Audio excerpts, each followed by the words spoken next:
সাহিত্য পুরস্কার সঙ্গীতে আপনারা পুরস্কার প্রদান করছেন এত কষ্ট করে শত ব্যস্ততার মাঝেও আজকে একটা বিশেষ দিন, বেশ কয়েকটা দিন হলো। কিংবদন্তি সঙ্গীত শিল্পী ফেরদৌস ওয়াহিদ হাততালির মাধ্যমে অভিনন্দন জানাই পুরস্কার গ্রহণ করার জন্য। এরপরে তারেক আনন্দ, গান যে জলে প্রেম আছে। সঙ্গীত শিল্পী আলমারা মিনু, আপনাদের অসংখ্য ধন্যবাদ জানাই আমাদের মাঝে উপস্থিত হয়ে আমাদের এই গীতিকার তারেক আনন্দ।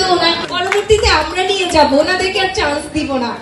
এরপরে মমিনুল হক, কেন্দ্রীয় ক্রিয়া সম্পাদক, আহ্বায়ক ঢাকা মহানগর উত্তর বিএনপি। কিংবদন্তি সঙ্গীত শিল্পী মডেলকে আপনাদেরকে দিয়ে র্যাপ করার দরকার, তারা নেক্সট আর ভুল হবে না আমাদের, একদম না। একটা র্যাপ শো বলে বেশ যোগ্য। পুরস্কার প্রদান করছেন মোহাম্মদ বিশেষ অতিথি মোহাম্মদ আমিনুল হক, কেন্দ্রীয় ক্রীড়া বিষয়ক সম্পাদক ও আহ্বায়ক। প্র্যাকটিস করতে গিয়েছি বা খেলতে গিয়েছি, মাগরিবের যদি পর হয়ে যায় বা অন্ধকার হয়ে যায়, আম্মাকে দেখেছি হাতে লাঠি নিয়ে দাঁড়িয়ে আছে যে এত দেরি হইল কেন। বাট যখন আমাকে বুঝিয়ে বাসায় গিয়েছি, কিন্তু আমি যে প্র্যাকটিস করে এসেছি আমার জন্য কি করণীয়, কি খাবার দরকার, সেটা কিন্তু আম্মা আগে থেকে রেডি করে রেখেছে। আমি কথাটা এই জন্য বললাম যে আমি যখন ফুটবল খেলা মাত্র শুরু করেছি, তখন থেকেই আমার ভিতরে একটি স্বপ্ন, একটি বাসনা ছিল যে বাংলাদেশ জাতীয় ফুটবল দলের সর্বোচ্চ পর্যায়ে আমি খেলতে চাই। তো সেই বাসনা থেকে যখন আব্বা আম্মা বা আমার বড় ভাই তাদের সাথে শেয়ার করতাম, তখন থেকে সেই স্বপ্নের বলনটা আমি বলেছিলাম যে আমি একজন বাংলাদেশ দলের ফুটবলার হিসেবে নিজেকে প্রতিষ্ঠিত করতে চাই। সেই স্বপ্ন থেকে আসলে বাংলাদেশ ফুটবল দলের প্রতিনিয়ত চেষ্টা করেছি অত্যন্ত সততা, নিষ্ঠা এবং খুব দায়িত্বশীল ভাবে পরিশ্রমের মাধ্যমে নিজেকে একটি বাংলাদেশের সর্বোচ্চ পর্যায়ে ফুটবলে যাতে বাংলাদেশের মানুষের জন্য, এদেশের মানুষের জন্য ভালো কিছু উপহার দিতে পারে। তারই ধারাবাহিকতা আপনারা সকলেই মনে আছে, আমাদের 1999 সালে সাব গেমসে নেপালে গোল্ড পেয়েছিল। দুর্ভাগ্য আমি তখন খেলতে পারিনি, জাস্ট খেলার এক সপ্তাহ আগে আমি হাতে ইনজুরি হয়েছিল। সেই টুর্নামেন্টে আমি মিস করেছিলাম। 2003 সালে আমরা সাব ফুটবল চ্যাম্পিয়ন হয়েছিলাম, যেটি এ যাবৎকালে বাংলাদেশের স্বাধীনতার পরবর্তীতে একমাত্র চ্যাম্পিয়নশিপ। এবং 2010 সালে আমরা যখন সাব গেমস ঢাকার মাঠে অনুষ্ঠিত হয়, আমরা সাব গেমসে Bangladesh football team gold medal পেয়েছিল। সেই ফুটবল টিমের ক্যাপ্টেন হিসেবে, আমি অধিনায়ক হিসেবে আমাদের সেই অর্জনকে এখনো আমি মনে করি যে বাংলাদেশের ইতিহাসের সবচেয়ে সর্বোচ্চ অর্জন হচ্ছে সেই সাব গেমস ফুটবল যে গোল্ড মেডেল আমরা পেয়েছিলাম। এরই চলমান ব্যস্ততার ভিতরে ফুটবলের সেই রমরমা অবস্থা সবকিছু মিলিয়ে যখন বাংলাদেশের রাজনীতিতে যখন দেখলাম 1-11-এর যে দুঃসময়, যে দুর্বিসময় আমরা দেখেছি, সেটা অনেকেরই মনে আছে, আমারও খুব বেশি মনে আছে, সেটা না, আফসা মনে আছে আমার। তো সেই জায়গাটা এই জন্য বললাম কথাটা, যে সেই দুঃসময়ে যখন দেখেছি যে বাংলাদেশের রাজনীতি একটি একনায়কতন্ত্র, একটি স্বৈরাচারের দিকে চলে যাচ্ছে, বাংলাদেশের যে গণতান্ত্রিক আমি মানুষের যে প্রত্যাশা, বাংলাদেশের মানুষের যে অধিকার আদায়ের জন্য 1971 সালের মহান স্বাধীনতার ঘোষক শহীদ রাষ্ট্রপতি জিয়াউর রহমান ঘোষণার মাধ্যমে দীর্ঘ 9 মাস যুদ্ধ করে বাংলাদেশকে স্বাধীন করেছিলেন, সেই স্বাধীনতার যে চেতনা ছিল, যে স্বপ্ন ছিল, যে লক্ষ্য ছিল যে বাংলাদেশকে একটি গণতান্ত্রিক রাষ্ট্রে পরিণত করা। পরবর্তীতে সেই ইতিহাস আমাদের রিজভী ভাই সহ অনেকেই জানেন যে বাকশালীদের সেই দুর্বিষহ স্বৈরতন্ত্রের কারণে বাংলাদেশের গণতন্ত্রকে হরণ করা হয়েছিল। আবার আমাদের সেই শহীদ রাষ্ট্রপতি জিয়াউর রহমান যখন রাষ্ট্র পরিচালনার দায়িত্বভার গ্রহণ করেন, তিনি বাংলাদেশে বহুদলীয় গণতন্ত্র ফিরিয়ে আনেন এবং দীর্ঘ 9 বছর স্বৈরাচার এরশাদের বিরুদ্ধে লড়াই সংগ্রাম করে আমাদের প্রিয় নেত্রী, দেশনেত্রী বেগম খালেদা জিয়া বাংলাদেশে আবারও গণতন্ত্র প্রতিষ্ঠা করেন। কিন্তু দীর্ঘ 17 বছরে আমরা যে স্বৈরাচারকে মোকাবেলা করেছি, যে ফ্যাসিবাদকে আমরা মোকাবেলা করেছি, আমরা প্রতিটি দিন যেভাবে দুঃসহ জীবন যাপন করেছি, আমার আজকের যে প্রধান অতিথি তিনি বারবার এই স্বৈরাচারের আঘাতে বারবার তিনি কারা নির্যাতিত হয়েছেন।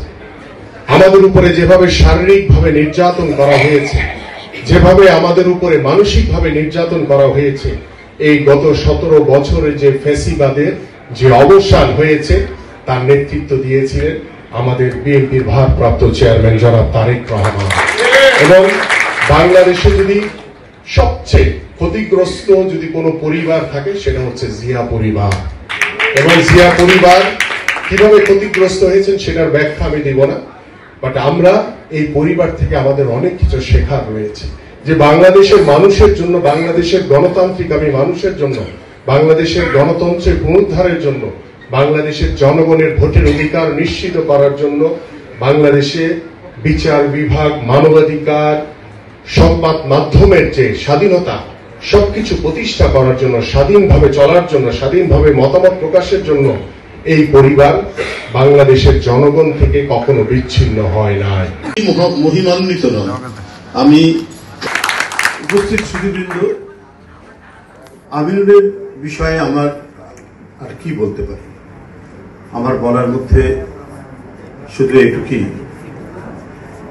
আমার দেখা যে সমস্ত অপেক্ষাকৃত তরুণ নেতৃত্ব যারা রয়েছেন তার মধ্যে নিশ্চয়ই প্রাণবন্ত তো বটেই, প্রাণ চাঞ্চল্যে ভারতবর্ষ হিসেবে কাজ করে যাচ্ছে বলেই সে খুব অল্প সময়ের মধ্যে রাজনীতিতেও একটা স্টার হয়ে উঠেছে। রাজনীতিতে তারকা হতে গেলে শুধু কলাকৌশল জানলেই হয় না, তাকে তার যে প্রাণ, সেই প্রাণটা মেরে ধরতে হয় মানুষের কাছে। জনতার আন্দোলন সংগ্রাম যা কিছু হয়েছে এর মধ্যে সে যখন নেতৃত্বে এসছে, সে যখন মহানগরীর দায়িত্ব পেয়েছে, আমি দেখেছি কিলোমিটারের পর কিলোমিটার আমাদের হাঁটার কর্মসূচি ছিল, আমরা পদযাত্রা করেছি। সে পদযাত্রা অনেকে ক্লান্ত হয়েছেন, অনেকে কিছু দূর গিয়ে নিজে হয়েছেন, দম ফেল করেছেন, কিন্তু আমাদের যে নির্ধারিত যে পদযাত্রা সেটা সম্পূর্ণ হেঁটেছে নামেনি। তো সেখানে যে নেতৃত্বের যে শুধু নেতৃত্ব পেলেই হয় না, নেতৃত্বকে প্রকাশ করতে হলে নিজের অন্তর্গত যে স্পিরিট, তার যে চেতনা, সেটাকে প্রস্ফুটিত করতে হয়। যখন সে নেতা যখন সেটাকে প্রস্ফুটিত করতে পারে তখন কর্মীরা সেটাতে উদ্বুদ্ধ হয়। আমি তার বেশ কয়েকটি কর্মসূচির মধ্যে আমি তার নেতৃত্বের বেশ কিছু গুণাবলী দেখেছি। আরেকটা গুণাবলী সেটা হলো যে আমরা খুব বড় নেতা তা নয়, কিন্তু তার উপর অর্পিত দায়িত্ব এবং তার কর্মকাণ্ডের মধ্যে যখনই সে কোনো কিছু একটা সমস্যার মধ্যে পড়েছে, সে মানে যখনই হোক না কেন, অনেক সময় বিরক্ত হয়েছে, আমি এত রাত্রে টেলিফোন করছে, বলে ভাই 2 মিনিটের জন্য একটু আসবো। মানে হয়তো আমরা তখন বিরক্ত হচ্ছি, কিন্তু পরে মনে হয়েছে তার কাজের প্রতি যে তার আন্তরিকতা, তার যে ঐকান্তিকতা, এ এক অসাধারণ তার নেতৃত্ব। তাকে একটা সমাধান দিয়ে সেখান থেকে তাকে যেতে হবে। আজকে আপনারা ফাল্গুনের, নব ফাল্গুনের এখানে গান গাইলেন, অত্যন্ত মনোযোগ দিয়ে শুনলাম।